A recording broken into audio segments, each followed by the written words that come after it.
De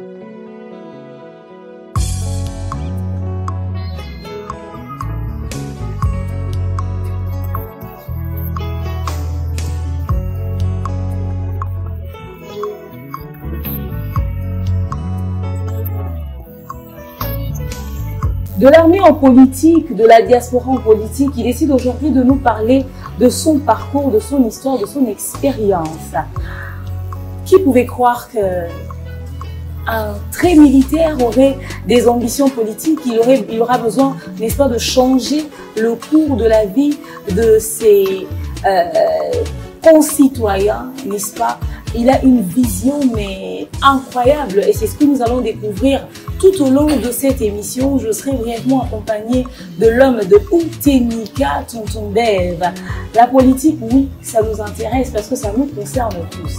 Il est de Lukunda et attachez vos ceintures parce que c'est tout de suite dans la zone de turbulence.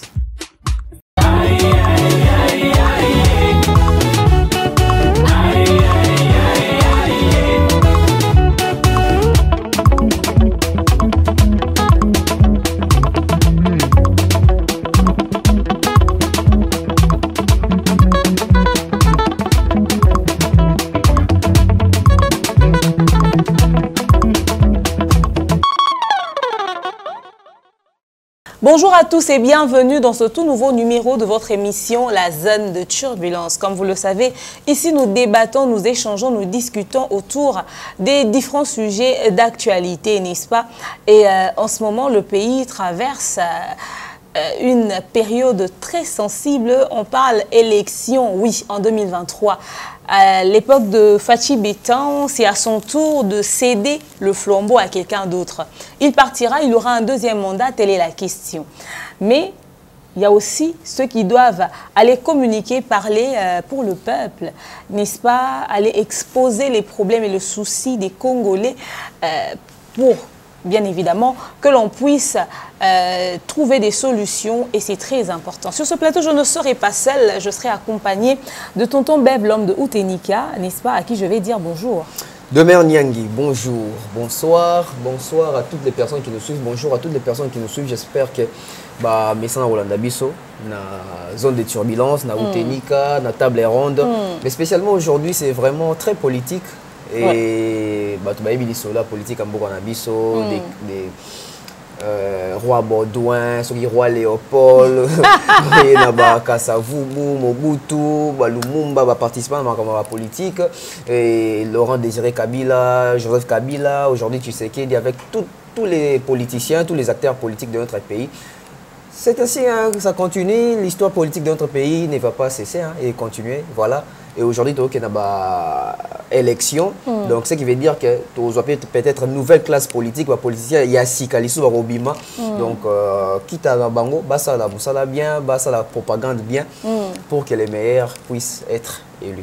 Voilà. En tout cas, que le meilleur puisse être élu, n'est-ce pas? Et il faut exalter le choix, il y a peuple. Sur ce plateau, on ne sera pas seul, on sera accompagné d'un homme, comme on l'a dit brièvement d'ailleurs, qui a fait des choses pour ce pays à une époque, mais qui a décidé de partir. Mais bizarrement, il décide de revenir pour nous exprimer son souci qu'il a pour le peuple, pour sa communauté. Je ne sais pas entrer dans les moindres détails. Je vous laisse le suivre tout de suite dans le profil de l'invité avec Miss Do.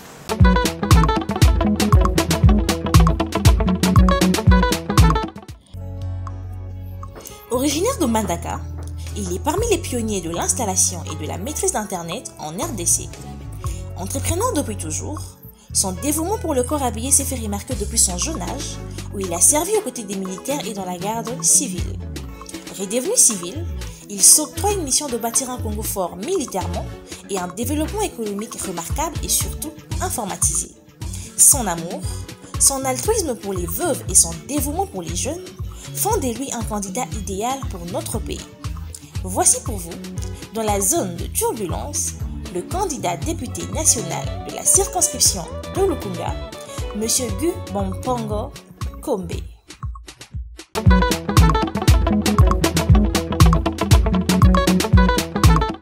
Voilà, nous sommes de retour dans ce merveilleux plateau, n'est-ce pas? Vous l'avez entendu par Miss Do. le profil de notre invité du jour. Si vous entendez un peu du bruit et tout ça, comprenez qu'il pleut. Et c'est comme ça, hein, nous sommes en pleine saison de pluie sur Kinshasa. Bonjour, Papa Caviar. Bonjour, maman de mère. Bonjour, tonton Bev. Bonjour. Enfin, on peut mettre un visage sur un nom, n'est-ce pas? On a l'habitude de dire Papa Caviar, mais il s'appelle Monsieur Guy Bompongo. De père et de mère. Très congolais. Comment ça se passe sur Kinshasa, vous qui n'êtes pas permanent ici? Ouais, ça se passe bien. Et bon, c'est chaque 2 ans, je suis à Kinshasa, donc je circule librement. Moi-même, je conduis, donc Tomesa Nabiso, Nabawe, Wanabiso, Ale Kaboye, Azo Naboye, donc terrible. Ça va.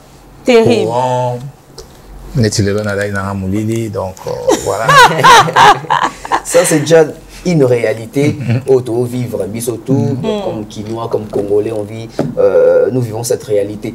Mais, Betty Sola courant, Betty Solo et Abawewa. Nous bossons les solos, mon corps, embouteillage. Comment vous vivez cette expérience?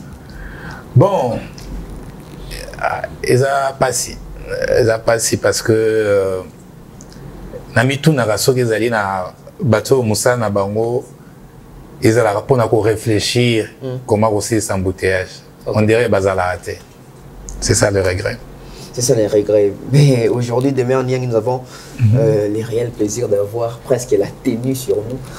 N'est-ce pas? On a le réel plaisir d'avoir la tenue militaire sur nous parce que, rappelons que M. Guy Bompongo est un ex-corps habillé et aujourd'hui, il devient civil et il veut parler pour le peuple. Parlez-nous de vous. On aimerait savoir qui vous êtes, le parcours, votre histoire. Le ça parcours nous de M. Guy intéresse. Bompongo. Voilà. Donc, pour na Kinshasa, na lobana Lopoto ou bien na lobana. On dit photo ça, tout 500, on est moins mille, tout mixé. Tout ça, Méli Mélo. Ouais. Bon, Guy Bompongo, son parcours, c'est, je peux dire, hein, pour Balobara, Moutou Aroloba bien, pour na Yomoko, d'abord Yomoko. Donc, mon parcours, j'ai commencé d'abord parcours professionnel, aider mon père dans le business parce que mon père avait 2 casquettes. Il était commerçant, un homme d'affaires, et puis il s'est lancé dans la politique. Donc, au début, j'ai travaillé avec mon père dans sa société, Maison Bompongo, établissement chez elle, donc voilà. Et après moi-même, je me suis lancé dans les affaires avec ma petite entreprise que j'appelais Guibo. Ok. Donc, j'ai commencé avec ça dans tout ce qui est commerce général. Donc, et puis par après, avec des amis, on s'est lancé dans le domaine de l'informatique, Internet. Donc, ce qui fait que on était, je suis parmi les premiers pionniers qui ont lancé le premier cyber café à Matadi. Ok. Donc, avec mon ami et frère Jean-Jacques Ilonga, paix à son âme. Okay. Dont mon expertise ou mes compétences en informatique, je lui dédie parce que c'est la personne qui m'a motivé à entrer dans ce monde qui a fait de moi ce que je suis aujourd'hui.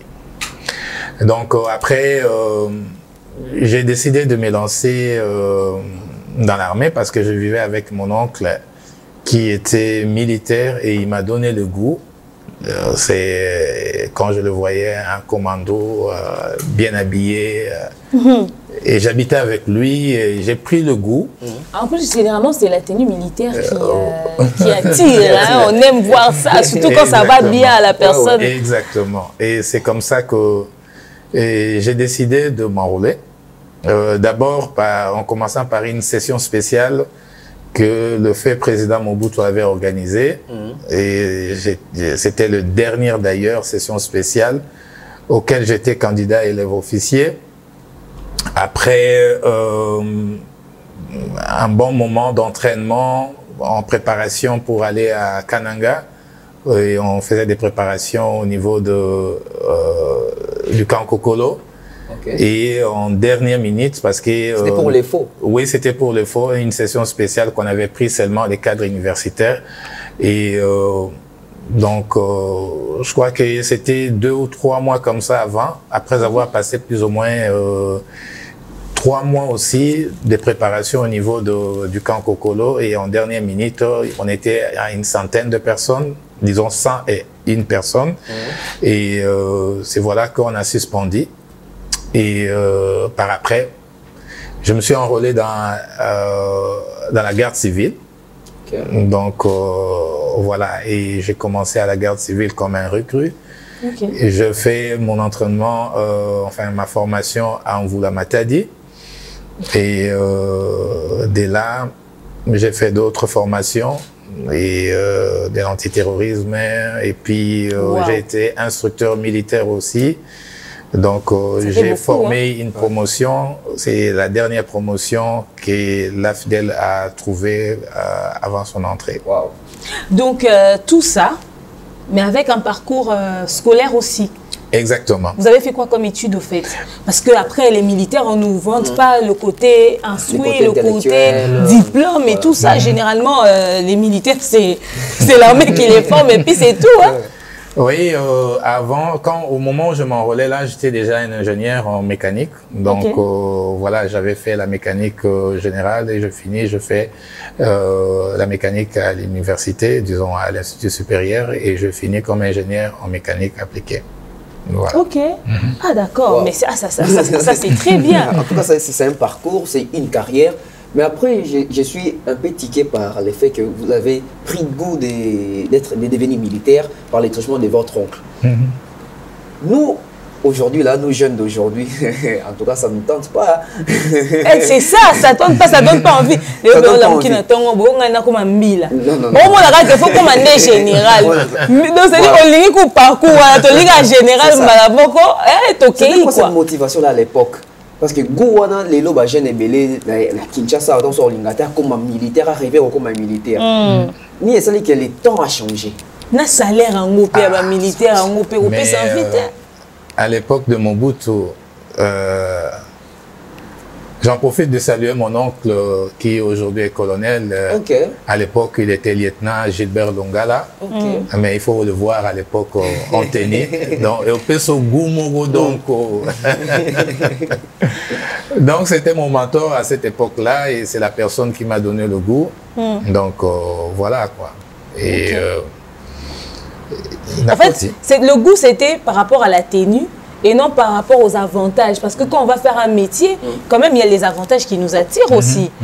Comment est-ce qu'aujourd'hui, quelqu'un ne veut pas accepter d'être militaire à cause des conditions de vie? Il y a ma personne habillée, il y a ma corps habillé, mais hier, ça pouvait attirer au point d'entrer dans ce domaine et de prendre ça comme un métier. Oui, exactement. En dehors de la tenue, il y avait une autre motivation. Oui, une autre motivation déjà à cette époque-là. Donc, mon oncle habitait à Gombe, donc il était véhiculé, donc les jeunes sont arrivés à Kakayamwana, donc au monde qui ça leur permettre aux anacars et bien. Bon, c'est vrai qu'on habitait dans un appartement, mais bon, tout le confort y était, hein, donc. À mon avis, vous avez déjà, bon, pour moi, Soki, Nassali, et puis bon, et surtout que je sors directement officier, donc, Bandi Vinangaï Mbalamoko, quoi. Ok. Mais, Papa Guy, la diaspora, les gens à Kinshasa, tant tout le monde a la diaspora, vision, idée, tout s'est fait ça sur Yango, on se pose plusieurs questions. Comment est-ce que ça se fait qu'on s'est retrouvé dans la diaspora? Bon. Quand habillé à Kinshasa, et puis après demain c'est la diaspora. Bon, diaspora il est vraiment Nassima, donc il est vraiment Nassima parce que bon, quand il y a eu l'entrée à AFDEL, à un moment, au début, Nazalaki na police, mais bon, na mon avis vraiment que Makambongo les autres tambola vraiment comme Ndenge Nazalaki comme on est la terre. Alors c'est comme ça que j'ai décidé Nabi, bon, on a un diplôme, pourquoi ne pas reprendre une vie civile normale? Ok. Et c'est comme ça que na reprendre vie civile, d'abord, n'a pas faire. Comme j'étais déjà rodé par mon père, donc on a bandit business nangai. J'ai repris avec le trafic d'affaires avec Chikapa. Donc j'ai loué des camions, on a chargé ma carburant, on a kenango na côté kana Chikapa. Ok. Et voilà, mais bon, Baroula Ngakuna et puis Nazongi maladie, j'ai tout perdu. Et revenir à Kinshasa, je me suis dit bon voilà. Qu'est-ce que je fais? Je vais rendre visite à mon ami Jean-Jacques Namatadi. Et dès là, je me suis plongé, comme lui, il était informaticien. Et le fait que j'étais chez lui, j'ai resté là, il donnait des formations à la maison, initiation à l'informatique. Et à chaque fois, ce qu'on appelle ma formation d'ordinateur, on a profité. Ce ordinateur et c'est comme ça que j'ai appris l'informatique et puis on a ouvert un cyber café et puis centre à formation. On a formé beaucoup de gens à Matadi, je crois que Batubazo Landanga Bayebi, initiation à l'internet et on a eu des clients comme Bamidema, Ogefrem, comment dire OCC, tout ça, donc formé, cadre et entreprise. Est-ce que la transition est facile de quitter de militaire ou de policier, en tout cas corps habillé, à quelqu'un de civil? Causons à civil est facile. Quelles sont les conditions? C'est comme si on perd. On perd de avantage. Et puis difficultés à un niveau ni quelles sont les conditions justement que l'armée vous donne pour devenir civil au fait? Bon, difficulté, ils ont vraiment parce que au moni mbila ndenge tobenga la mbila ndenge tobenga ba civil mosenzi ezala mosenzi donc tout ça un peu logique na biso na logique ya ba civil est un peu différent et kozonga na au s'adapter na logique ya ba civil eza moi passé et puis bilo mususu oyo tuzai komona ke loko nzoto ezate neti bon tango otambola il faut moi nezala moi nini oyebite côté nini mais kotambola ka ndenge polele boezaki facilité quoi donc et puis il faut mikitisa maramu mususu mutu muso osakana na yo ofandika calme donc ba ko savon na méthode d'esprit na obéir na civil ezaki moi facilité mais bon on a fait quand même moi je me suis dit fini cette histoire là et voilà vraiment on a effacé qui Viwana na mutu na ngai, on commençait par détruire tout ce que j'avais, même les photos, même nini tout. Donc voilà, c'est ce que vraiment j'avais tout. C'est aussi difficile que ça. Baninga, moi, photo wana, banini, même moi, et j'avais tout détruit. Mais vous avez détruit parce que exactement. Exactement. Exactement. Il y a une gloire derrière tout ça, être corps habillé, et un amour orgueil, oh, Moununde, en fait, et c'est vraiment ça? Oui. Et à moi, il faut. Vous vous sentez différent de nous à ce point-là? Bien sûr. Les corps habillés? Bien sûr. Mais l'esprit est là, parce que. Être militaire, et ça, état d'esprit, c'est difficile. Mais est-ce que l'armée vous prépare à cette possibilité-là, que si jamais tu veux redevenir civil, il y a des procédures? Il y a des procédures. Vous voyez des psys, je ne sais pas. Qu'est-ce que vous faites? Bon, il faut informer. Bon, c'est vrai que ils ont vraiment désertion, ils ont désertion, mais Baka et Abisso na Makambokomagi na Mboka, ça veut dire changement de régime, bon, Makamoyo se bandé à 0. Ah, voilà, 97. Donc, Makamoyo se zongé à 0, c'était au cas par cas, Moutou a CPL à continuer pour Babengaki Batuba qui est na Kitona. Donc, Bakendeki, c'est que accepter qu'on reprendre Viwana. Boyaki, ça veut dire qu'il prend la vie civile et puis bon, c'est tout quoi. Est-ce que pour postuler par exemple dans Moussa Togoma CV, est-ce qu'un corps habillé peut écrire dans son CV ex-militaire et puis engager pas coûter un peu un problème T? Ça dit, il n'y a pas d'inquiétude, ça ne vous complique pas dans bien sûr, Roko, mais ça parcours, c'est sa carrière. Hein. Donc, au Salakiango et puis au Bimi, bon, mais pour mon cas, par exemple, à l'époque, j'aimais ça, mais après, quand je me suis dit, il faut que je fasse un peu cette vie-là, que je sois vraiment complètement civil et peut-être après, quand j'ai commencé à travailler dans Celtel à l'époque, parce que je travaillais aussi à Celtel, je fais parmi les pionniers où balancer un peu réseau à Celtel dans Est, commençant par Matadi, Est. Donc, j'avais vraiment repris une vie normale. Il y a Moutounio, quoi. Et même Batumsou, peut-être, vous avez surpris que tant au bête à l'histoire, on va dire, ah, c'est vrai. Mais jamais n'a passé, on a quoi. Kolonga Kinshasa, aller au Canada, aller à l'étranger, aller vivre à l'étranger et tout. Est-ce que les militaires, les corps habillés de chez nous sont aussi très considérés là-bas à l'étranger? Bon, ils sont traités avec respect. Il y a une... Bon, ça dépend parce que au fait, ça dépend des Moutnamoto, Aza côté là, ceux qui ont côté là en tant qu'ancien militaire ou bien donc c'est un peu ça. Bon, moi, le fait déjà que j'étais déjà civil, je n'avais plus rien de ces passés-là. Pour moi, ça n'existait plus. Donc, mettant en avant, Oui, c'était vraiment effacé, effacé pour moi. Et même aujourd'hui, si je le dis, c'est parce que je vois la souffrance de mes anciens collègues. Je me suis dit, la souffrance de ce que le pays vit, de ce que notre population vit, je me suis dit, bon voilà, naïe, c'est qu'on a la bango, mais alors d'une autre façon.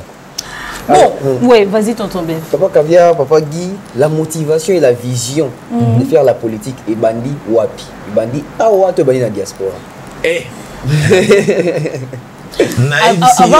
Avant que Papa Caviar réponde à la question, on a une curiosité. Bana balinga ba super héros. Est-ce que Papa Caviar aussi bêté la bana que papa était militaire? So papa pourquoi tu laisser la main et tout? C'est déjà arrivé? Bah ouais, Mikolo, mais ouais, ben Mickey, bon. Pas éviter. Ouais, Mikolo, bon. Bon, c'est vrai, c'est vrai, mais t'as pas l'air. Rigueur, toi, là, on t'a jeté. Est-ce que au maire n'a pas allé, j'étais militaire à Bangate? Ça là, il y a eu un mille à terre. Côté de ma casse, c'est là, on est au côté de ok, c'est vrai. Non, Divini Kalichata, ça. Tout le maman Caviar. Mbila nyonso n'a pas l'un de douceur et pas maman au Saranate. Maman de botosi. Ex-militaire mon bois bangide. Te mettant à Ibaïnga, ce n'est que des temps après vraiment. Aïbaïnga vraiment donc civil, si pumbu vraiment donc. D'autant que militaire, ça n'a pas changé quelque chose. Non mais déjà bon, c'est vraiment. Tu connais déjà ce qui n'a moins, ce qui n'est voilà. En tout cas, oui, tonton Bev. Oui, la question était la vision de faire cette politique. La vision, la motivation. Il bandit un poteau, il bandit déjà awa, il bandit liwa. C'est ça. Non, vraiment la politique depuis Nazagen. Nazagen, j'ai soutenu le fait président Mobutu. D'ailleurs, à l'époque, nous avions dans Bandaka, dans Zokola Bandaka, avec les amis, tout créer un mouvement Moko, tout bien en IGMM, donc Union des jeunes mobutistes modérés. Donc, tout créer un tout soutenir Mobutu, mais naïk obima la carte il y a mouvement wana, c'est parce que mon père était opposant.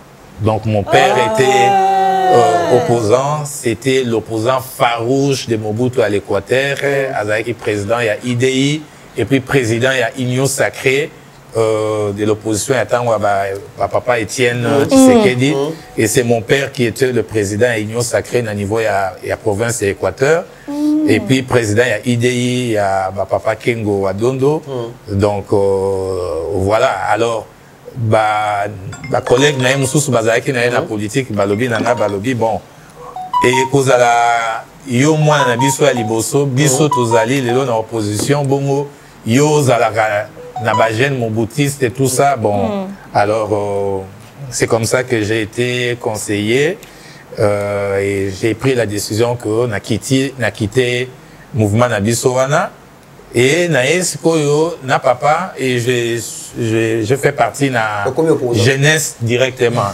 donc na koti na kati ya jeunesse ya IDI voilà et on était na papa ba stratégie nyonso et vous allez remarquer que enfin vous le savez que Mobutu c'était originaire de l'Équateur et faire l'opposition à Mobutu à l'Équateur c'était pas facile donc et pas na biso ezalaka tout le temps ce président y est et à Komibwe d'abord banda on a vu ça ba militaire et ya DSP bazo baluka banine tout ça et ba papa bazali toujours na ba stratégie et j'étais toujours à côté de mon père dans ces stratégies politiques il y a union sacrée donc politique vraiment na banda qui moi kala banda qui moi kala on va prendre la pub avec Maliane. J'espère que Tozo va continuer papa Caviar Bagui. Bien évidemment. On a envie d'en savoir un peu plus.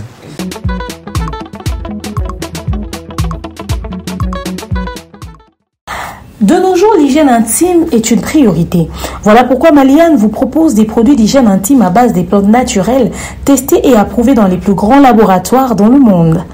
Maliane vous propose des thés de fertilité pour hommes et pour femmes, du thé pour bain à vapeur after accouchement pour soulager les maux de dos, gel intime pour hommes et pour femmes, produits pour les règles douloureuses, fibrome, endométriose, polykystie, myome, resserrement du muscle du vagin, trompe bouchée et j'en passe.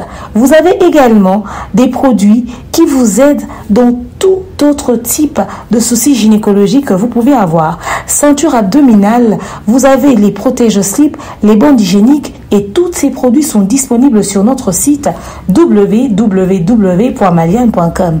Passez vos commandes à travers notre numéro affiché directement à partir de notre site et vous serez livré partout dans le monde.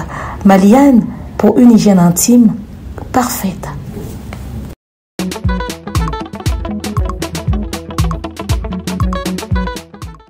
Voilà, nous sommes de retour après cette merveilleuse publicité de Maman Maliane, www.maliane.com pour nos soucis d'hygiène intime, n'est-ce pas? Nous livrons partout dans le monde, comme vous le savez.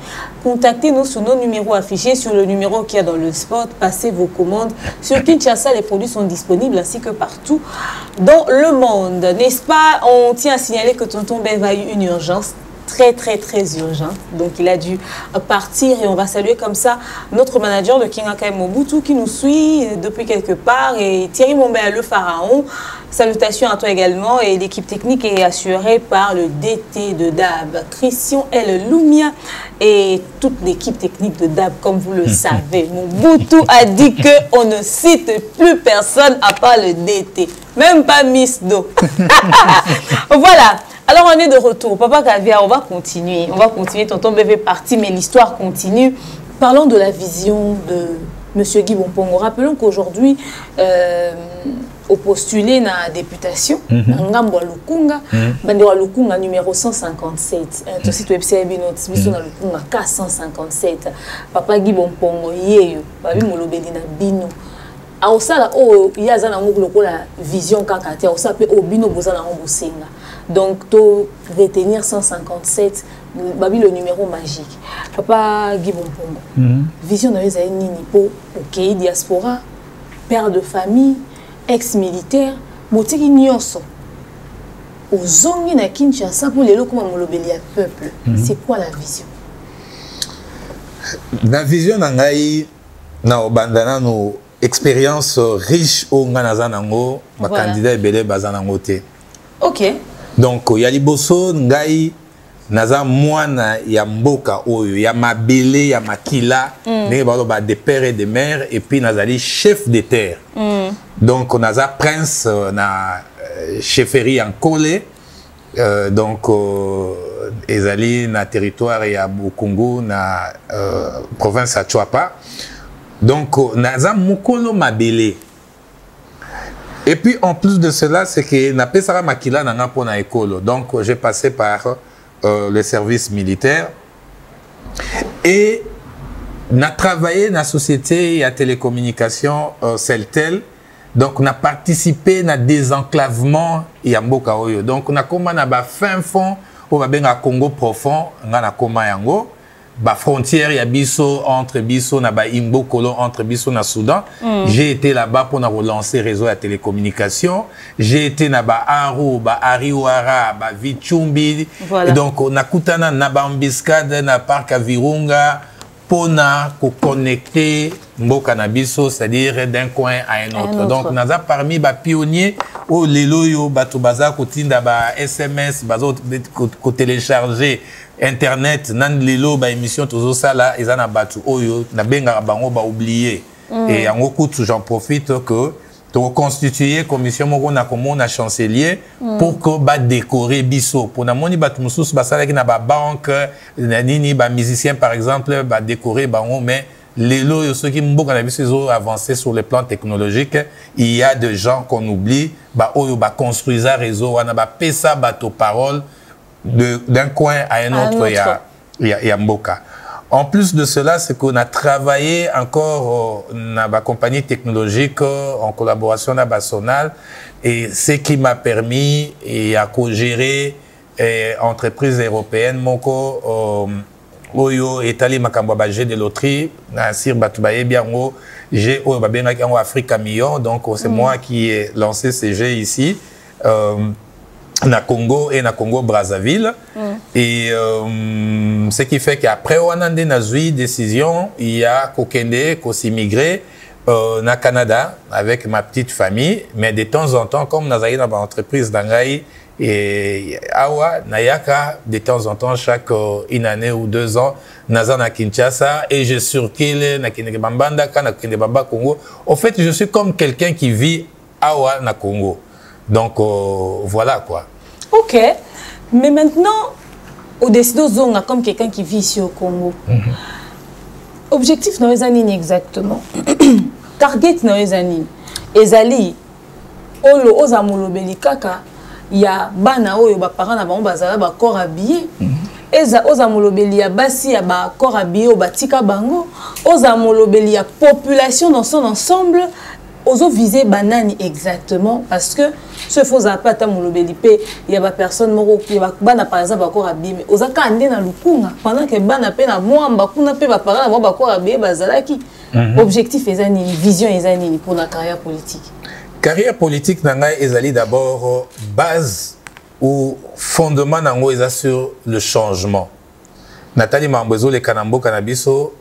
Donc rien à voir d'un côté ex-militaire. Non. En tant que citoyen tout simplement. Citoyen tout simplement. Influencer toute vision d'un côté. Voilà. Ok.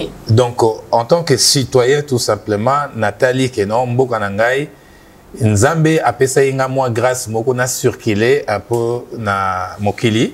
Donc sur les 5 continents, na grâce na circulé au moins na 4 continents na 2 ou 3 pays. Na moni ndengeni makambutambola na bamboka msusu.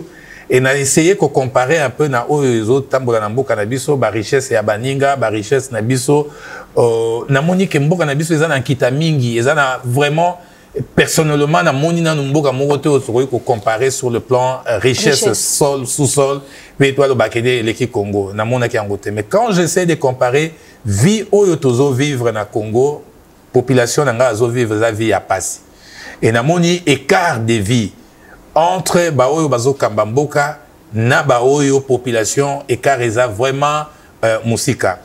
Alors, on a analysé un peu le développement à Congo pour que to komisango na développement to jouir na ba richesse na biso. Qu'est-ce qu'il faut? Il faut vraiment un changement et un changement radical. Alors, changement yango et bandina nous na lobi non, na robandana nous wapi. Na robanda ko soutenir bao baza faible, bao ba bosana bango. Bao ba bosana bango na bandi kokoma na komba ki na bandi na ba mama veuve. OK. Donc na bandi na ba mama veuve, bao bazola na ba mama veuve mbote na bino bisika yonso bozali.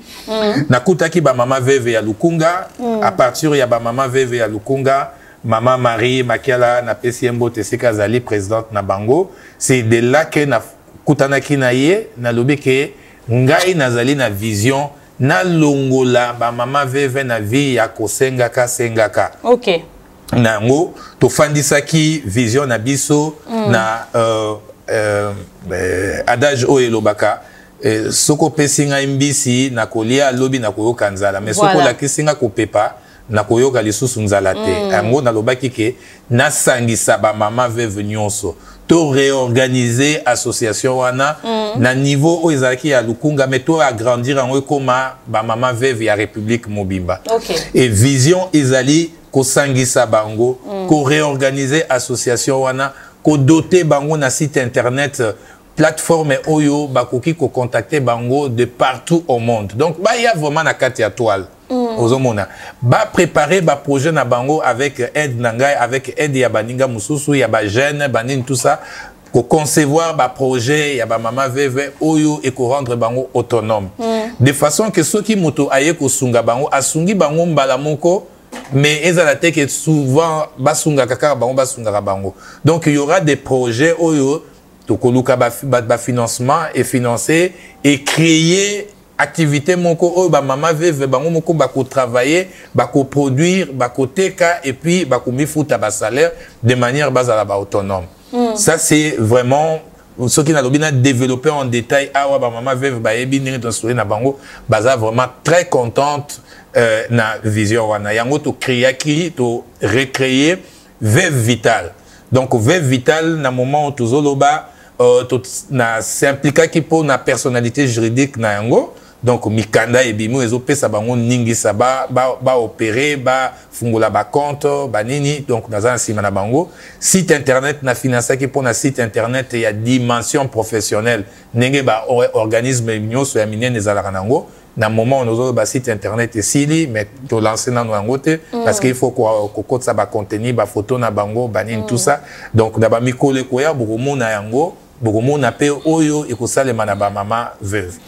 natiki na vision wana vision ya mibale ezalaki développement ya Congo et sengeli sécurité. Alors to suki na développement Congo et sengeli sécurité na osinga na Christian Lumia ba si la biso extrait il y a des centres il y a papa Guy Mpongo et si ka ba maman veuve bazaki dernièrement basaki des centres moko action moko ezalaki wana bomona ndenge nini leka ki ko ka pe maman veuve koloba et na mikolo ekoya tokotinda équipe na biso Jefte Bilanga Maloba Miss Do bakokita sur terrain basala interview lisusu ko solana ba maman veuve ko kapé sous makanisi na bango par rapport peut toujours à l'élection oyo pour bon pe bana candidat na bango motema oyo ezali papa Guy Mpongo numéro 157 na Lukunga et on se retrouve tout juste après.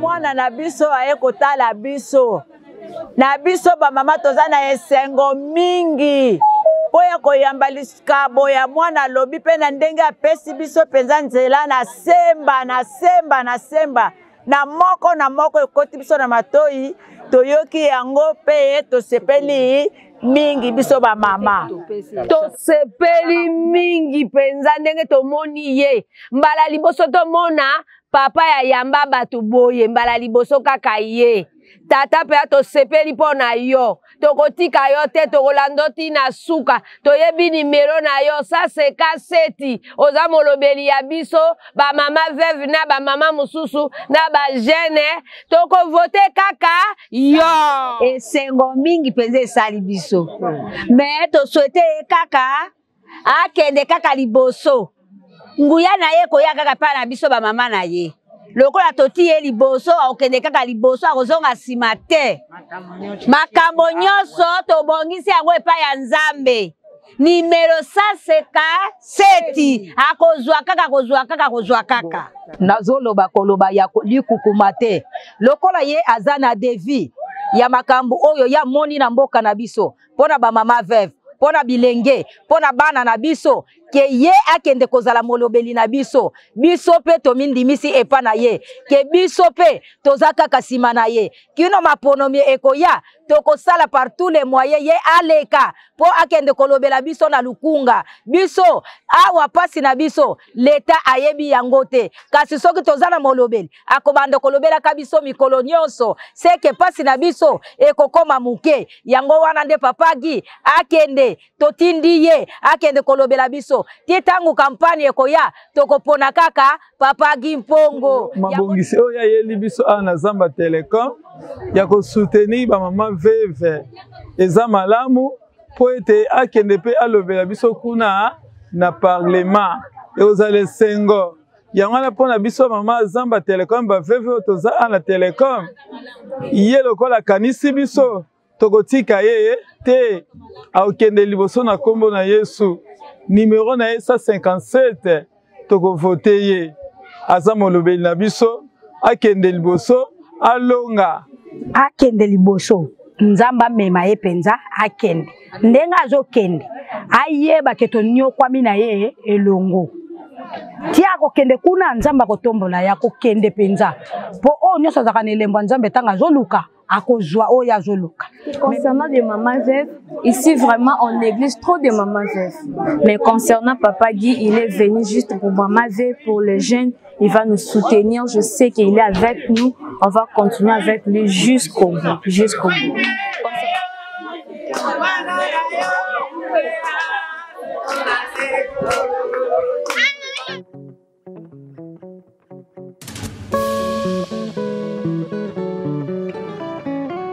Voilà, nous sommes de retour. Merci Nabino Bato Bolandi. Je pense que extrait au Bato Bata Rabiso déjà ba mona kiango parce que tout on a ba chaîne Nabiso ya mobimba. Botalango penza na ba détail.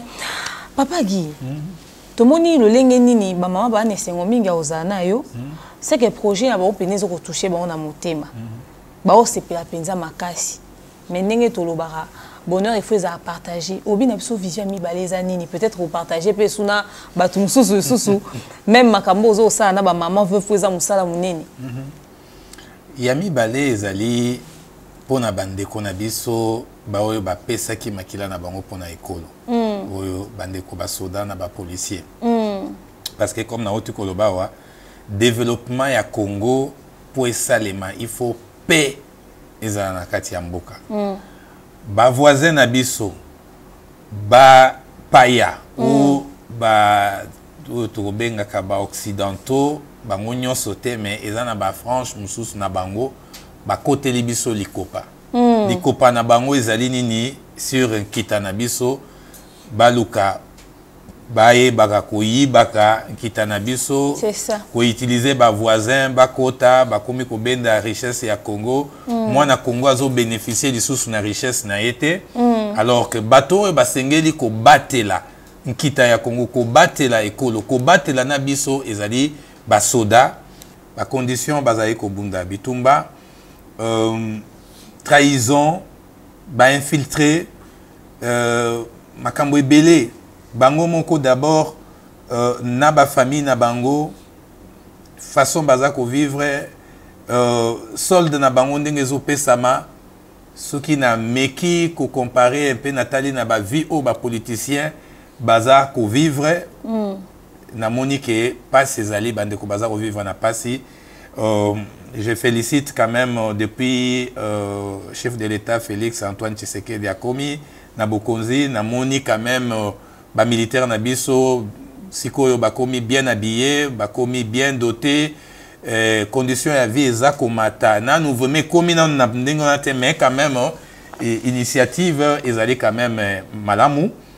et na yango na lobaki ke il faut toya na yeba kobundanela bango na kati ya parlement parce que tout ça au monde a ba député na ba salaire ya ba 21 000 ba palissade baza kotambola na ba mituka ya bien na ba salaire wana alors que militaire o yazo kengela mboka o yazo sala que moi tranquillité moko moi sembla ya paix moko ezala pour que bateau baza ko sala ba faire na bango moi ndambo ya ba misolo oyo l'état za na bango pour a fonctionner ezako bima mais policier militaire azako vivre na ba $100 ya salaire alors que ba député baza na ba $21 000 oyo nazako mona musala oyo bango bazako mériter $21 000 ya kozwa ngote na moni yangote mais yo pour postuler na députation salaire non pe ozaka $21 000 wana mama de mère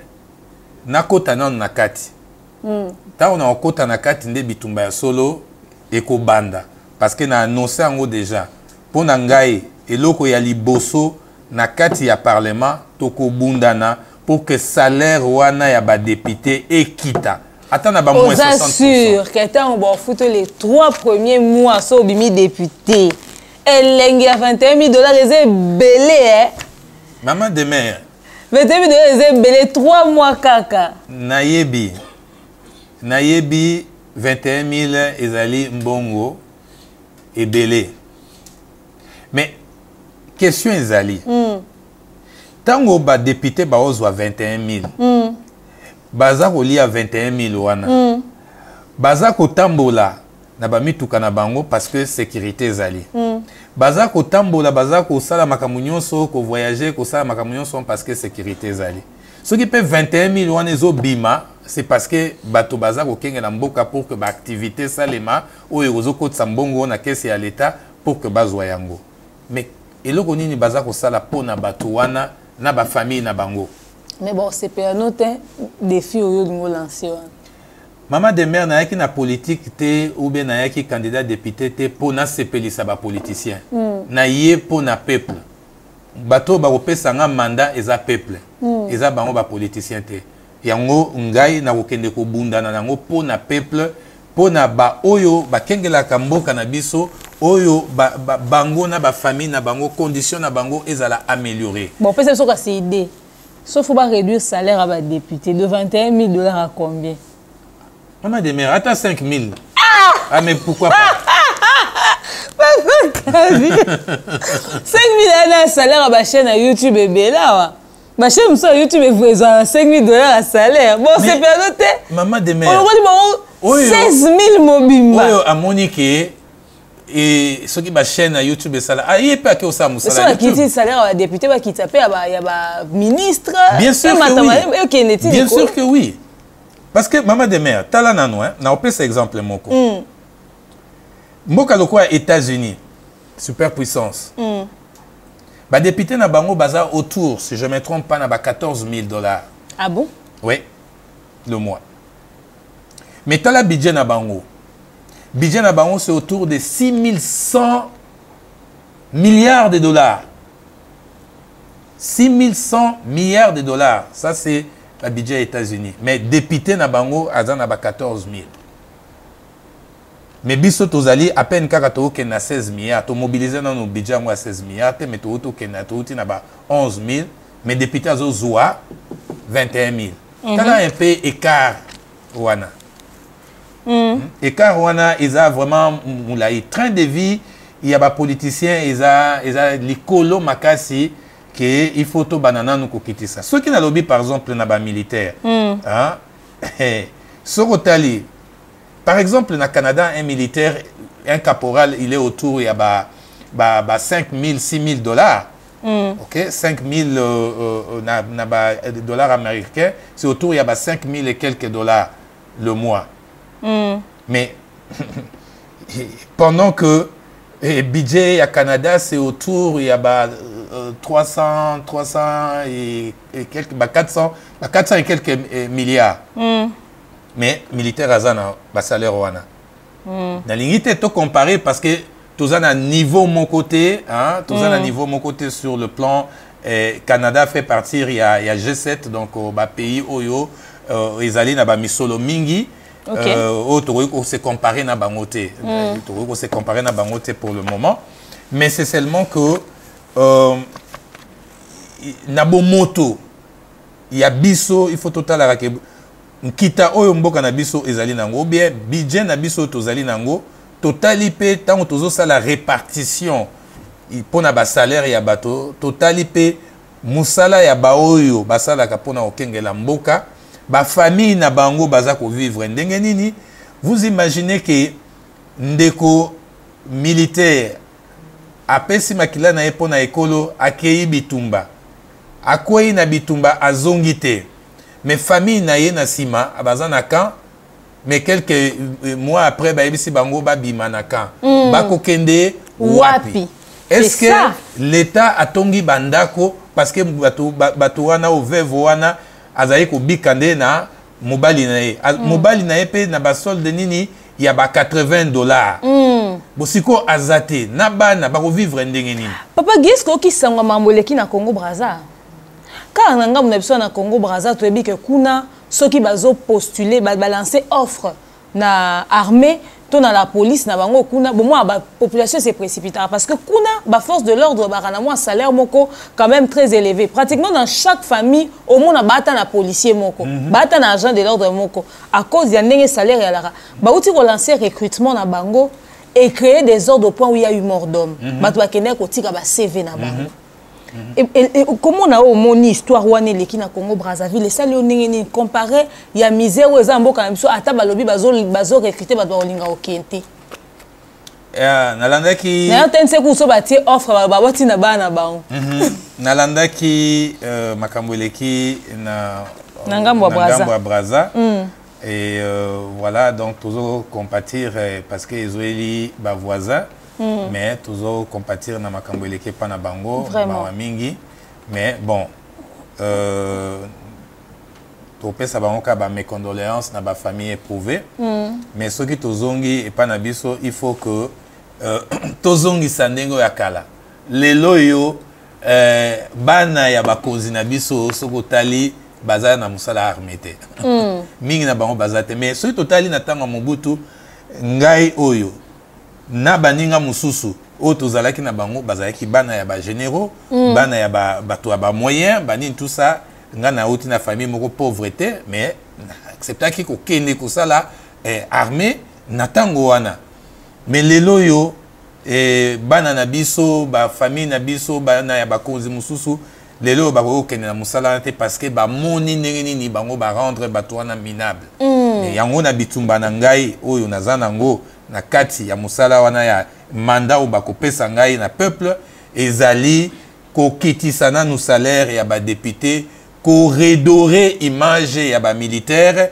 ko meka ko matisa niveau ya vie na bango na ba famille na bango et puis ko yeba na ba mibeko parce que tout ça la ba proposition ya ba loi parce que musala ya député nde yango wana ezate ndenge nazomona ba ke kotonga ba école ba ke kotonga ba pont bazo kabola ba mbongo bazo kabote musala ya député ba ya to sala boya na ba proposition de loi to amender to analyser budget to sala ba contrôle député mais les loso congolais lingi député mais ma sardine congolais lingi moi moi mbongo so bokomi kuna papa eza ndenge nini sololi moi 5000 il faut tikala na mutu parce que batu ba yaki député mo akende ko sa descente apesi batu mbongo a transporter bakangi bakiti ya barabatu Nabanaki bilili. So bo sande nini na ko post na campagne électorale ngona ba condition wana.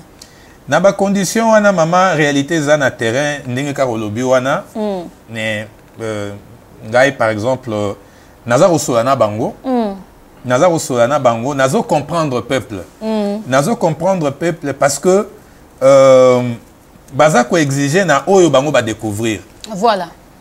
Depuis 2018, bandeko na biso balekaki na musala député. Or, musala bakendeki eza ko représenter peuple et puis normalement il faut ba rendre peuple compte rendu ya makambo nyonso elekaka na parlement. Voilà. Mais malgré na ba télévision, ba député batika ko beta lisolo ya ba salaire na bango te. Bakanga munoko na ba ya opposition, na ba ya pouvoir, bango nyonso bakangaki munoko. Tinde na 2022 oyo ekuti koleka nde biso nyonso toye ko découvrir que baza ko zwa 21 000 dollars de salaire. Ya salaire na ba biloko ba pesa ki bango ba jeep. Peuple a monyango. Alors lelo tango yo zo kende pas peuple. Ayebi que mandat na yo sali à 5 ans aujourd'hui ce qui ba chiffre to calculer bien dans les 1 million et quelques ba 1 million 200 1 million 300 000 dollars au ba député au ba otiko. Mais c'est normal que tango toza ko kende na terrain de bango pe il faut peuple lo bakeno ozoya ko senga ngana renouveler au mandat yo liaki mbongo alors azo exiger otikela ependambo na yango eza bango nyonso te population nyonso te parce que ba misusu bazali très éveillé ba comprendre ba yebi ba bazo sanctionner bango ba biso tozo koma na terrain en tout cas ba exigence wana ezate parce que vision na ngai message na ngai na ye maboko pembe oye maboko boye oye ko kopesa bango na yende ko soutenir bango na yende na bango to bunda bitumba wana yango nde oza komona ngai teni na ngai ya campagne mobima na kozala na kaki oyo ya ba militaire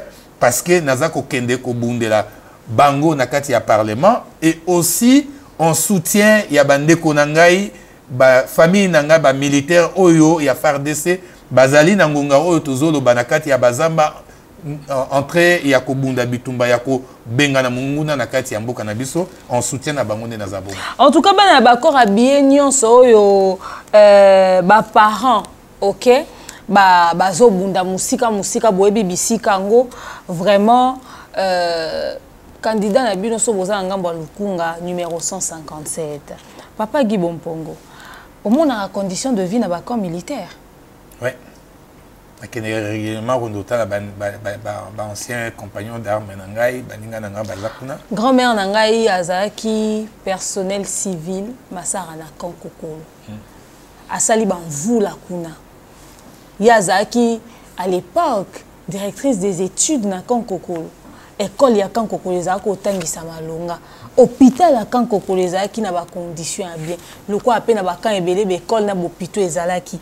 Banda ku ya kamba tu bavanda kuna à l'époque ezalaka na ba condition ya bien. Comment na condition de vie ekomi wana ezandingi ni? Ah, eza pasi mama. Eza pasi yango eza na makambo ebele régime ya Félix Tshisekedi sali o mususu to moni vraiment ya malonga o miso na ngai sepeli te ezali oyo pe o miso na ngai sepeli ezali oyo na koki comme on dit coup de chapeau na président Félix Tshisekedi na oyo etali ba militaire na biso conditions de vie ndenge abandi ko changer yango na moni na camp militaire camp Tchatchi par exemple mai kala ezalaki lisusu te mai ezongi vraiment ba amélioration et Salemi comparativement il y a ba est-ce qu'il ne faudrait pas que bazuka ba terrain ba tongela bon banda kubisika misusu en attendant ba réhabiliter au biska ba ovanda parce que ces maisons là c'est délabré quand tu entres à l'intérieur aux hommes on a plafond que les ali sous-souté exactement donc c'est d'une saleté et bazo ko même que bana ba certains agents de l'ordre bangonde ba osa kulu na libanda surtout so banda pembeni aka et komika bana bambila o ba kana kane ba osa kulu na libanda on ne sait même pas vérifier ça ba mususu ezo za la même vérifier niveau d'études aux sous malonga te non nengo zolo ba wana eza ba makambo oyo toyokaka pe mususu tozomona mais il y a quand même ba effort pour il faut tous la sincère il y a quand même ba effort to moni na monaki na bilili projet lancé par le chef de l'État sortant Félix Antoine Tshisekedi il y a construction il y a ba ndako pona ba oyo ba kozwa ba retraite ba oyo ba bungisi ba parents ba nin tout ça ba militaire wana ba famille na bango bon to betika ka maboko ndenge balobaka mais ça suffisante parce que ce que totali nombre ba oyo bazali donc biso oya na biso na kati ya parlement ils allaient ko soutenir encore ba idée wana et puis ko compter ko tanga ko contrôler mbongo ebimaki combien pour et ça la banda ko wana combien est tongi et puis to kokende vraiment na banaliser ti na terrain totali est-ce que bango moko baza ko bénéficier na banda ko wana est-ce que bato baza na kati eza réellement ba famille militaire donc mosala neto mosala yango wana na kokende nango na suka ti na suka pour que bandeko na ngai wana ba oyo ba batelaka ekolo vi na bango na ba famille na bango ata azali lolo na bomoité famille na ye bana na ye batikala ko vivre na malamu parce que papa na bango azali héros. En tout cas parce que papa na bango azali héros au poursuivre la députation moi question qui songi kaka tango tali mandat ya bande kumsu ba député pe musalo basali eza na loi nini o ba voter na 5 ans oyo ya règne ya président sortant Félix Antoine Tshisekedi loi ni ba voter oyo et contribuer na avantage et que na sens et avantage ya peuple congolais ba député musani o basali o échanger quand même une condition de vie ya ba kinois à un certain niveau même na bato baza en province. Ah, ma demain na monité hein. La monité personnellement la monité hein, so peut bien bon moni mais nga la monité. Na moni vraiment que loi moko voter oyo eza applicable lelo que population azobeta maboko oui azosepela nango na bato basepele na $500 à dot bamosusu basepele na député na lobeke bato bakobala na bango ata 3 femmes mpo bafemme célibataire baza ebele moto amotala na objectif na ye esoulage mpe bapapa mosusu. Maman de mère, est-ce que mboka neti ya biso boye vraiment bato topesi mandat na ba situation to traverser na Congo bokofanda boeti bobanda kodiscuter mpona makambo ya dot mpona banombre ya basi ya kobala eza vraiment bassesse mais ni makambo ezolaba na parlement eza bassesse mama toza na bapriorité le mosusu azonga lisusu mpe esusu député apesaki likanjela mamosusu ozonga lisusu bavote totala. En tout cas, nous sommes dans un pays où c'est très drôle. Il y a d'autres... C'est vrai, ça la proposition de loi Nabango. Est-ce que c'est important? Parce que important et vraiment est-ce que c'est important, c'est utile, est-ce que c'est le moment que tout le Belango Congo est-ce que c'est prioritaire? Tout ça, Oyo est prioritaire. Mais garantie locative est quand même prioritaire. Parce que on fout à 12 mois. Bien sûr. Côté Wana, c'est des choses, même Ngaïne, Nazali Boye, proposition de loi, dans le domaine Wana immobilier, pour mettre en place pour que tu réorganiser un peu le secteur Wana. Na ba route na Kinshasa nzele za mabeba caniveau za rotonda électricité.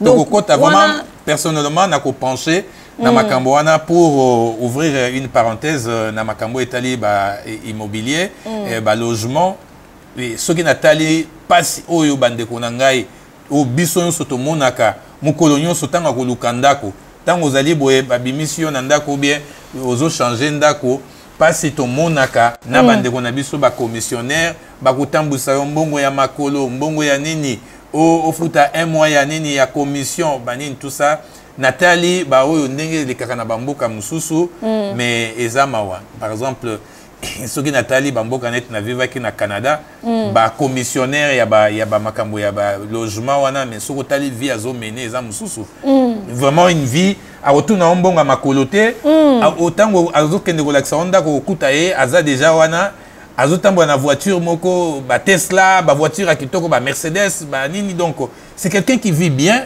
azana posa kutu te asenga mbongo ya makolo alors et puis yonde mutu ofuta kutu te mbongo ya commission parce que commission il faut uta na mutu oyo apesi ndako na ye oyo azo encaisser yene mutu akopesa commission mais biso yozo luka ozo pesa commission donc babiloko nyonso wana to ko changer yango to mekape ko réorganiser secteur wana ya logement. En tout cas, secteur wana ya logement mais également gratuité et enseignement, il faut payer tout l'ande yango lisusu ba classe saison ndenge longo bani. Ce que oza kaka président Félix Antoine Tshisekedi to président mususu biso tozo koloba ke kelasi ya bana ezali priorité, faudrait payer ba ndeko ba député ba pencher pe na sens wana. Alors, comme vous le savez, nous avons toujours cette partie que vous attendez tous, le bac à problème, et c'est tout de suite après ce jingle.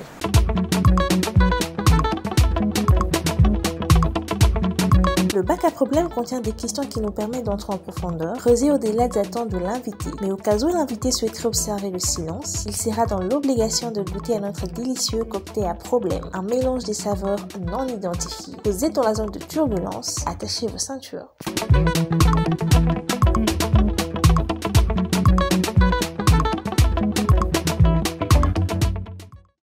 Voilà, nous sommes de retour. Place au bac à problème, Miss Do. Merci de faire ton entrée. Thank you so much. Aujourd'hui, je serai la seule personne à poser toutes les questions. Voilà, est-ce qu'on peut nous ramener notre cocktail prestigieux? Ce cocktail que nous aimons tant. Hein? Le cocktail à problème. C'est-à-dire, les lots maman caviar, mais bino, vous pouvez épargner papa na mambo tétin. Il y a une zone de turbulence. Voilà. C'est bien mélangé. Vous avez veillé à ce qu'il n'y ait pas de goût. Ni sucré, ni salé, ni amer. Un cocktail fade. Alors, Papa Guy Bompongo. Yo za na ngambo lokunga kuna bandeko ba ozela ba voter numéro 157. Kasi za mituna pe o peuple congolais ozela to tuna yo eza awa. Sko biso eza aboy.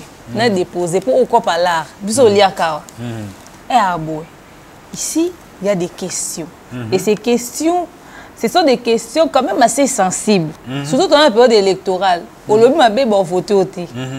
Là on sous bon voter au. Tout dépend. Là on sous va voir ben voter au lobby aux anayo à Renaté au sa campagne électorale. Au raté va warrior. Ah ka ba golo ande ba tika na kin.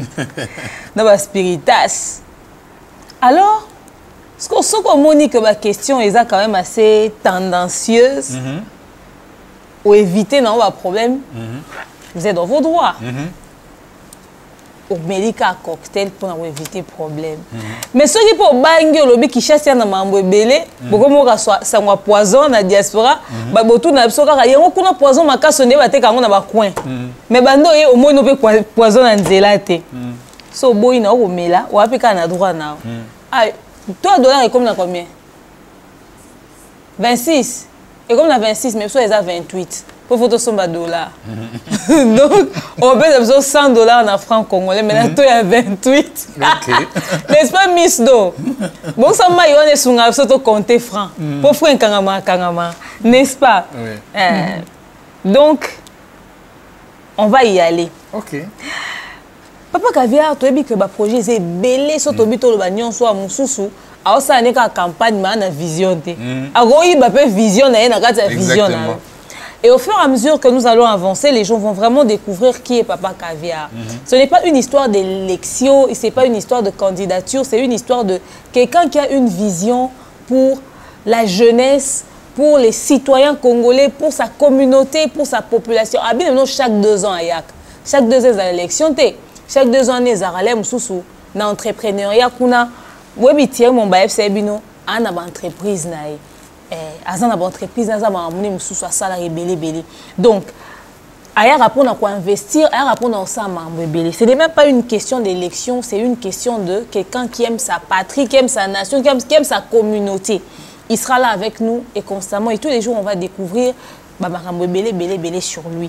D'ailleurs, on a des vidéos, on va s'enchaîner, on va se suivre sur nos chaînes respectives. Et je tiens à signaler que cette émission passera sur Africa Mumba Télévision, la BEV officielle, Demeure officielle et sur Empire Buzz officiel. Avant qu'il y ait l'élection et au Banda, on a un climat politique avant surtout de savoir la question. Encore dans un mot, tu as papier moko. Ok. Bon,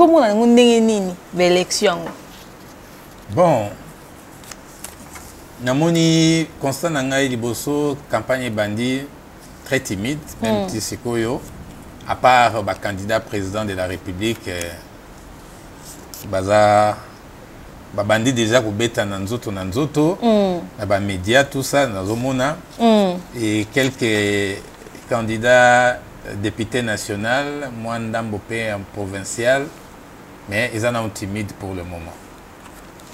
En tout cas, qui a composé ces questions? Mobutu ou vous? Bino Bobé, c'est Papa Caviar et quand même élection. Oh, ma question ni à son moboé. Tiens, Wombaya. Mais fais Bozala. Qui a composé ces questions? Qui? Non, mais c'est pas possible. Mais sinon, ça va, vous allez bien avec les autres députés, le climat, votre parti politique. D'ailleurs, vous ne nous avez pas parlé de votre parti politique. C'est quel parti déjà? Non, c'est Agissons 7. Agissons 7. Agissons 7. Nous avons pour agir. Donc, Agissons 7. 7 jours sur 7, vous êtes en train d'agir. Oui, exactement. Anytime, vous allez agir. Qui est derrière vous? Agissons 7. Oh, tout ça... Oui. Mutuaza liboso na biso ezali mwana mboka maître Patience Bononga. Ok. Voilà. Ah. Tout. C'est tout. Mais oui. C'est tout Ndéné. C'est le président et à partir na biso. Donc bino bwana mentor te. Mentor. Oh, viens na ça mon fléri. Viens quadra benga main noire. Bwana main noire te. Main noire exacte maman.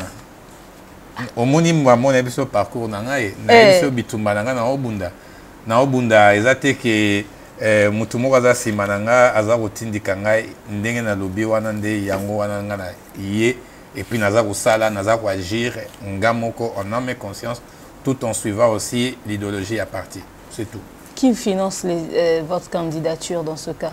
Mais oui, bika ndeni makambo ngo ezalaka.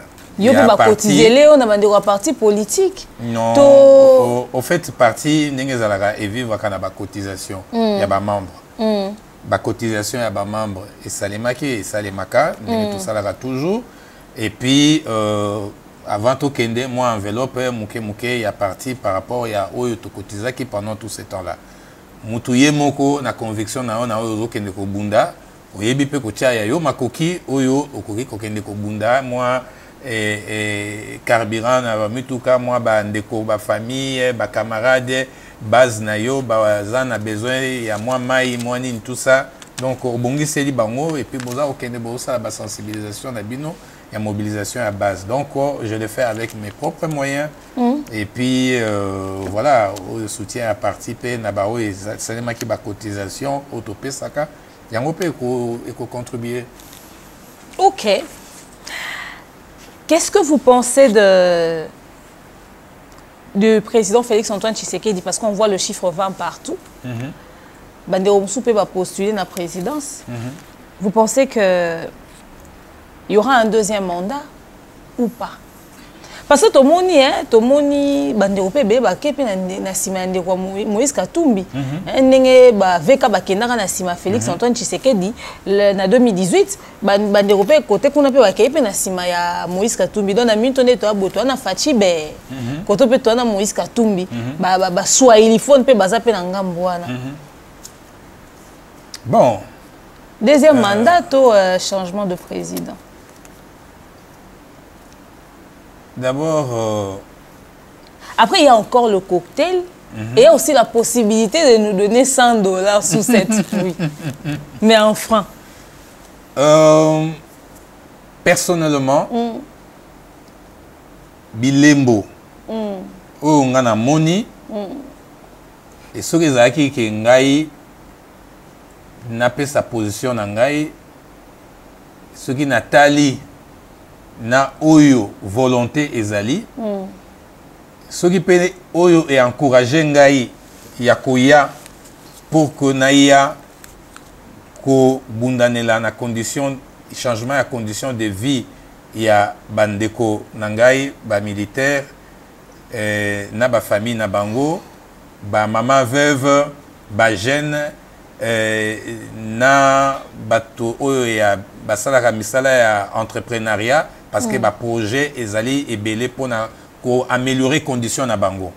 Ce qui n'a se permettra ki na yana ya rosalango c'est parce que na monaki moi volonté moko na mokonzi ya mboka oyo azako bima Félix Antoine Tshisekedi yango nde etindinga na ya ko sala na ko contribuer aussi na ba réalisation ya ba oyo nga na monaki pona kopesa maboko.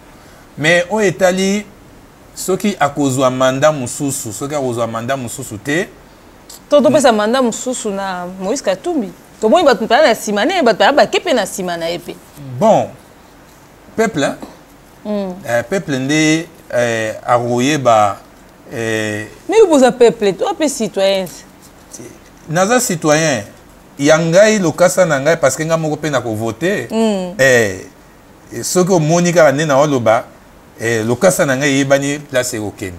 So yo zanga mbuni ya Moïse Katumbi to na ngambo fachi. Baninga nyonso batie photo mutu na sima. Tenga za ngambo peuple. Non ma peuple nenga munini. Fachi na ngambo peuple, Moïse Katumbi. Na vraiment ngambo peuple. Ça vraiment sincèrement na ngambo peuple. Photo campagne na za photo mutu na sima. Muninga nyonso na moi fachi beto na sima mususu za Moïse Katumbi na sima. Na vraiment na ngambo peuple. Na monaki ba photo na ngambo mususu bato Bache, Babilongi, nin tout ça, na esi bango tala bolongo la ba photo parce que bato bazaka au moins né là hein et il y a koluka ko sala don na mutu ebike azande konayo azaboé tout ça camarade alingi ko sala au moins ba fiche alingi ko sala boé nin tout ça bon voilà ba sali ba sala mais ngai personnellement ndenge naza boye naza na camp ya peuple. Ah. Quand peuple est à Christian Lumia. Papa qui fait besoin quand peuple. Donc quand la minute soit Fachi Beto, soit Moïse Katumbi. Quand il y a peuple ezali nini? Ezali oyo nyonso peuple azako loba. Na ba salon na ye. Po naza mutu na tambolaka. Na kotaka na ba salon, na sanganaka na bato, na yokaka oyo bazako loba. Peuple azali na passe, azali na souffrance. Et maintenant, bamisusu pe na kati ya population bazako vivre pe bien au bango parce que bazako zwa ndambo ndambo ezo koya par-ci par-là, bamisusu bazo zwa ta ndambo wana te. Siko bango bato wana tendance wana mibale, baza occasion na bango yango yo ya kopona moto yo akokamba. Alors, pona yango na lobi. Topona, totala oya kobima. Mais on sait qui me concerne quand il y a peuple parce que makambo oyo ngana ye ko bundela ezali makambo oyo peuple azali konyo kwa manango même na régime oyo elekaki ya Kabila même na régime oyo ya Tshisekedi donc na ko kota te na régime otenga nazana oyo ya Tshisekedi nazana parce que na régime ya Tshisekedi ezali aussi na makambo ngana sepelite na ko beta yango c'était même pendant la campagne nangai. Donc quand nangai za quand et après na makambo po sepe na on ndenge déjà za na moi idée pe pona ba 21 000 et pesa mi wapi na régime wapi et mati wapi kasi kana na mutapesi 21 palisa de pesa maki wapi na régime oyo kasi kana na ngambo ba pesi ba palisa mais omonite ke na lobby na beti makambo ya ba palissade na beti makambo ba 21 000 ils na régime ya Antoine Félix Tshisekedi mais na kumisi na bakan traitement ba militaire moi ba oyo ba matisi wana moi ba condition teni et bibundeli banine tout ça asali yango na beti maboko parce que na peuple a beteli yango maboko tant au peuple a sepeliti na makambo 21 000 et lesquels na régime na sepeliti na moté Moïse Katumbi sepelaka na nini oyo action nini ya sali pour la nation oyo sepelana po ya Fachi be to boni moi deux to za na côté positif na côté négatif wana pedi za ya solo. Et côté à Moïse Katumbi. Ah, côté à Moïse Katumbi, c'est le souvenir na nangoka razaki gouverneur ya Katanga. Salaire bandé comme au banana 100, pas moins de $100. À l'époque Azaka gouverneur. Bon, vraiment je pense que ba Katanga baza mieux placé, bande kona biso ba viva ikona, je crois que ba vidéo ezali ceux qui bango mutu ba viva ikona ba betele ke maboko ba betele mais naza vraiment na maîtrise vraiment bien té ya ba donné na niveau ya Katanga nazara na Katanga na travaillé na Katanga na 2003 na ebineni na tikaka Katanga mais je pense que ba Katanga baza vraiment mieux placé il y a copé ça un avis sur Moïse Katumbi mais moi personnellement na moni na noté. OK. Alors il y a également le docteur Mukwege qui a postulé. Il y a beaucoup d'autres personnes également qui ont postulé. Tout le monde peut. Moi, quand j'ai candidat président à postuler, mais il y a des journalistes qui sont na plateau, tout ni à zongi kuna keibo. Tant au moins, les gens sont postulés na présidence de la République démocratique du Congo. Comparé à Moïse Katumbi, na bien sûr président Félix Antoine Tshisekedi. Aux autres, quand ça que bazar na niveau au peuple, ça a besoin pour la rediriger Mboka. Bon. Kokanise la bango niveau bazanango pour na après d'après projet de société na bango ba représenter après ba discours na bango hein.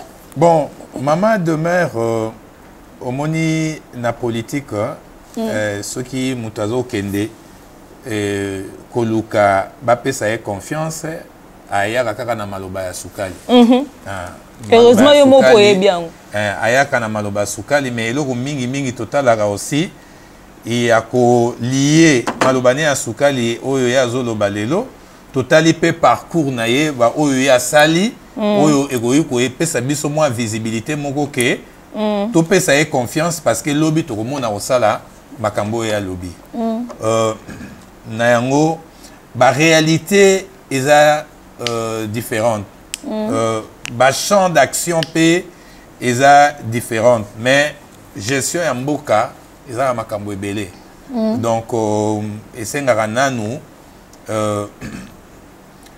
oyeba au fanda na ba équipe ya ba politicien équipe na bino ba technocrate bo étudier vraiment comportement il y a politique ya mboka ndenge ezotambola ba finance na biso sécurité na biso makambo ebele avant que ozwa décision wana alors bao bazui décision wana ya okende j'estime ou je pense que ba réfléchir bien pour na yango parce que totala ki na ba vidéo na 2008 batonaki président Félix question il y a je crois que c'est Christian Lusakweno na stoka en commis président o ya rosala azaki clair alobi makambo mususu na komana nu wana nde na koyeba oyo na rosala bon ce qui peut bango baye na ba idée wana vraiment je n'ai pas beaucoup de commentaires il y a rosala côté wana mais j'espère que makambo bazo présenter na ba projet de société na bango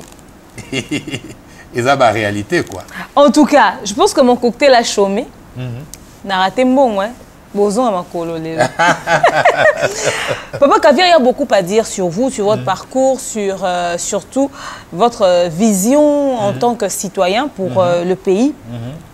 Mais, Misso Obo, ça n'a été que Lukunga, numéro 157, quelqu'un qui a une vision, une idée, et qui veut réaliser ça avec vous. C'est-à-dire, il y a un bino elongo, bandeko na biso ya Lukunga. Message nous repasser na bandeko Lukunga parce que to comme biso pratiquement na suka, message nous repasser na communauté où ils ont soutenir yo ba maman veuve et na bandeko nyonso ba otala de partout dans le monde. OK, merci. Na préféré nata la caméra pena ebisaba. Ya mingi ya olobate pona ba maman veuve parce que boza na kati ya motema na ngai boyebi o tozo sala na niveau tokomi ya ba réalisation et oyo pe ezakoya ba mama veuve boyebi ba veuve nyonso ya Lukunga ba veuve nyonso ya République démocratique du Congo boye barake papa Guy Bompongo asangisi ba mama veuve na kati ya veuve vital ezali ba veuve oyo ya bokasi ba mama oyo ya bokasi bala mukaka tongo babunda na kapona kolesa bana na bango kotangisa bango bango nyonso bozali simana ya papa Guy bobo sanate numéro 157 mokolo wana kaka yango nde bokotia na urne ba ndeko na ngai ba militaire na zo compatir na oyo bozo bunda yango bomoni ngai na lati couleur na bino bisika bozali parce que baninga na ngai mususu ba ancien collègue ya promotion na ngongo baza na kati ya bazamba baza kobundela ekolo boye barake nazali sima na bino nazali sima ya basi na bino bana na bino tokobunda na pour que condition ya vie na bino situation ya ba famille na bino ezala améliorer basi na bana tata na bino yeyo Guy Bompongo bobo sanate 157 oyo akobundela bino na kati ya parlement pour na ko améliorer condition de vie na bino na ba proposition de loi pour que to faire changer yango ba jeune bozo si sa misala ba misala bozo si sa ba classe misala ezalité nga naza entrepreneur nazali na ba technique ya ba création d'emploi et na ba pression pour tokotia na gouvernement pour que ba création d'emploi et salema mais na rolaki sabino ba projet ezali ebele ba technique ezali ebele naza entrepreneur na rolaki sabino ba ndenge nini ata tozotia ba gouvernement pression toyé ba ndenge nini biso moko pe tokoki ko créer ba emploi na biso et bozala confiant ba financement même ba financement participatif et ko salema bokozwa ba financement pour na ba projet na bino et tango tokokota na parlement et puis dès l'année 2024 nangai nabino to travailler ensemble pour que total ndenge nini tokoki ko autofinancer aussi ba projet tozali nango ou bandeko nanga bazali nango ba sportif bozali komona pasi bozali nayebi ke baleki mususu baza ko bundana na ba conditions difficiles à ça la sport parce que ye vie na ye ou bien rêve na ye zali na kati ya sport toko sunga bino aussi na ba financement participatif pour que et permettre bino bo s'investir na sport bozala na biloko ya mike oyo esengeli bino pour que continue na sport parce que bino wana nde bozo vendre image ya mboka na biso tomonaki baje ya francophonie ezalaki awa en tout cas bravo na baoyo bazwelaki biso ba médaille et puis ba vendre Congo pona ba ndeko na biso mususu ba entrepreneur boye barakenga pe naza entrepreneur na moni pasi ya kozwa ba financement toko voter ba loi toko tia ba proposition de loi et puis toko utiliser ba technologie mususu oyo ya ba financement participatif oyo eko permettre biso tozwaka ba financement en dehors ya ba circuit bancaire biso moko to banda ko financer ba certains projets oyo tozali nango pona ko améliorer conditions de vie ya biso donc bino nyonso boyeba chiffre ezakaka moko mutu oyo azana multi casquette lokola Guy Bompongo azalité na ba candidat nyonso na lukunga entrepreneur étudiant parce que domaine nangai nazape bon moment nazo sala master ya cybersécurité je suis un expert en cybersécurité donc on a eu ba condition ya ba étudiant ce qu'il faut pour na ko améliorer condition ya vie ya ba étudiant ba bourse na bino ba balingi ko kende kotanga na Canada tokosala aussi ba système oyo ba balingi ko kende kotanga na libanda ndenge nini toko mettre en œuvre ba financement participatif pour que ba obtenir ba bourse même ba oyo bazotanga awa ndenge nini na ba circuit oyo mususu oyo biso moko ngana bino toko créer pour que bato bazwa ba bourse ba banda kotanga pe na ba condition ya malonga donc et en dehors de ça c'est que na yebi naza aussi un ancien militaire na yebi souffrance ya ba famille militaire na ba policier na kozala wana pona kobundana pona bino et na yango bino bopesa ngai confiance bopesa ngai mandat na kende ko représenter bino et boye barake musala député eza ko changer changement ndenge nazolo bana slogan na ngai mbongwana e bandi awa nanga na bino toujours changer façon nini ya ko conduire makambo na mboka na biso et na musala ya député na kosala musala ya député ndenge bukuli kondi et komi de temps en temps makambo union surtout ko banda ko discuter na parlement na koyaka vers bino par des meetings populaires par des réseaux sociaux kosala bino compte rendu ya musala nyonso oyo ezosalema na kati ya parlement soki babakisaki o bakisi mbongo boye bakitisi mbongo boye tolobi likambo bo boko banda kozwa ngai na kati ya ba réseaux sociaux na ba chaîne ezali boko mona nga na ba chaîne na ngai na banda koyebisa bino nyonso polele ya kobomba ezali susu te tomoni pasi makambo nyonso de loyo na poisa ya kobomba ezali susu te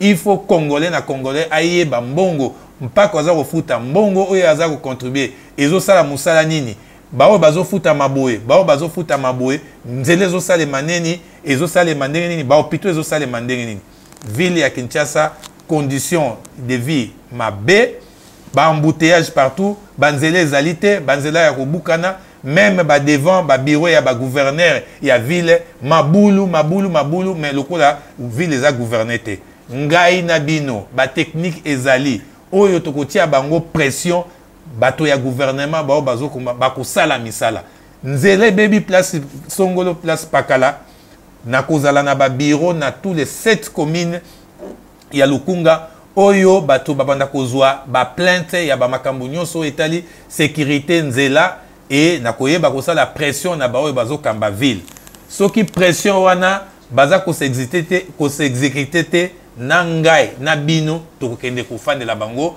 na ba bureau na bango bobo sanate 157 chiffre oyo ya mbongwama oyo na kwa ko ba bango yango wana.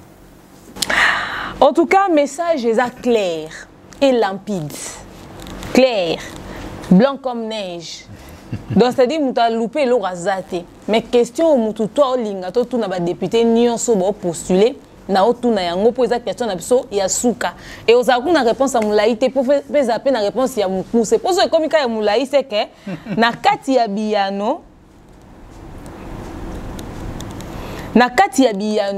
akobombela biso pe moi vérité moko. Alors motu na ngo ya liboy.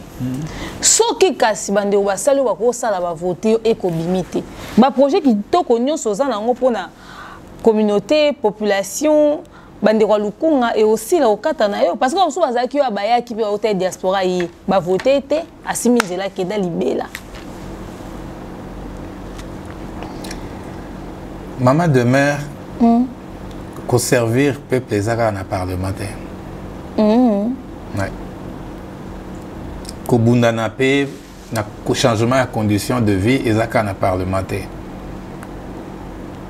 Donc ba projet na lobby wana ezamingi na ba mama veuve tuza ba makambo belé na o ngai et na zwaki charge wana na ndimi yango na miso nzambe na continuer nango ba jeune naza entrepreneur naza déjà na ba activité awa ba projet nyonso oyo etali base nin tout ça to continuer ko bunda même en dehors ya parlement. Voilà. En tout cas, j'espère que Boyoki... Mais naza sûr. Ah, on va souhaiter bonne chance à Papa Guy Bompongo. Bandero tout, il y a Ngambouana, n'est-ce pas, Lukunga. Toujours 157. Bobo Sanate. Bon, la démission dans la chaîne Nabiso pe boano la information nyon so pendant période électorale nyon so ya Papa Guy Bompongo, Papa Caviar. N'est-ce pas? Yo kanga kanyo kanga Papa Caviar te kanga le numéro 157. OK bon là on a la chaîne Nabiso et pas Thierry Mombaya et pas Tonton Bev et pas Ngamoko awa na demeure officielle. Est-ce que vous avez quelques dédicaces moi libanga ka ndenge zalara topesi na nyombote tout ça. Est-ce que vous avez bo ça rappelle la dédicace? Bon dans ça la rango mais Nangonga oyo. Kana peuple. Au petit peuple mbote. Alors ba oyo mususu bato ba ozela. Mina sola na bango déjà. Yeso. Kapo nazali boso ya nini? Papa Caviar a pesi peuple mbote et ngai na pesi famille Bompongo nyonso mbote o ba otala papa en direct du Canada, n'est-ce pas? Na bandeko nyonso lukunga na pesi bino pe mbote et belé. Voilà, nous sommes arrivés pratiquement à la fin de cette merveilleuse émission. Vous avez eu beaucoup d'informations sur notre invité du jour et restez branchés, connectés sur nos chaînes respectives pour avoir encore plus d'infos sur lui également, sur son parcours, sur la campagne électorale et même ce qui viendra par la suite. Salutations comme ça à Danono, Noëlla Madinga Madilove. Salutations à Bellevue Candila Patrona, Yossé Péchan à Blackline. Salutations à Papa Edi Badiata de Maman Nana Bodouga Bellhomme. Il est du côté du mot en bas, l'élu du mot en bas. Le futur élu, Kalami ou bien toi annoncé déjà élu. Il s'appelle Soulé Kaouka, le Parzouzou. Et également Topé Sipembo Tena Divini Kali, na Maman Charlie de l'Asbel IESD, Maman Nelly. Il est bon et fructueux. Le futur millionnaire Jonathan Kalonji, Tonton Jika, elle s'appelle Maman Caviar, Maman Maliane.